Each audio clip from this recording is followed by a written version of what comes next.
Arestado ang usa ka high-valued individual og makonsiderang big-time drug pusher atol sa gihimong buy-bust operation sa kapulisan kaganihang kadlawon sa Purok 8 Mabuhay Road, Habitat Phase A, Barangay Mabuhay, Jansan.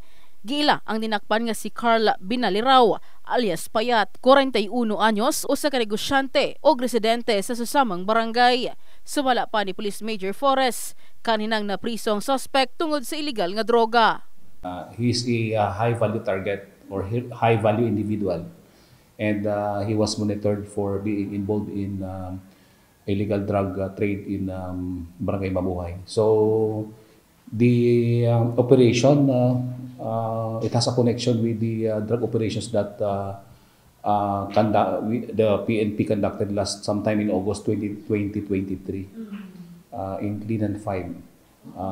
Na nakuha nandoon ng 1.4 million na illegal drugs. So doon siya napabilang ng grupo. Mokabat sa kapin 200,000 pesos ang kantidad sa 15 ka mga pakete sa gituwang shabu nga nakumpiska sa posisyon sa sospek. Nahimong source matod pa sa sospek ang droga nga gikan sa Maguindanao o ginabaligya dinhi sa Jansan.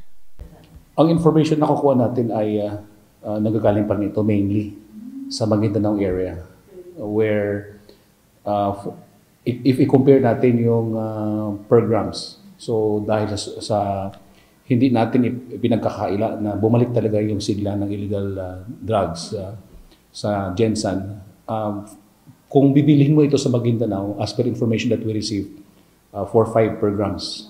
Pag makapasok ng Jansan, magiging 6.5. Nakahinabi sa news team ang suspect og gimakak niini ang pagkalambigit sa illegal nga droga. Dili ma'am. Ilaham lang kuan mo. Mura na ingon ka ma'am. Oo na ma'am, ilaban mo ginan mong kaso nimo ma'am o kuan ma'am. Nakatungod ba na to ma'am? May pahimang nausab si Police Major Forrest sa mga posibleng kaubanan pa sa suspect. So hindi kayo you were thinking that you are invisible because you are using drugs, nagbebenta ng drugs. You were thinking that you are invincible. You are not. You are closely monitored, mahuhuli at mahuhuli namin kayo.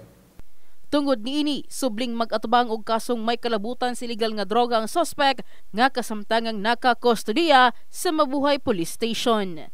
In the heart of changing lives, kini si MJ Fernandez sa Brigada News Jansan. Brigada News.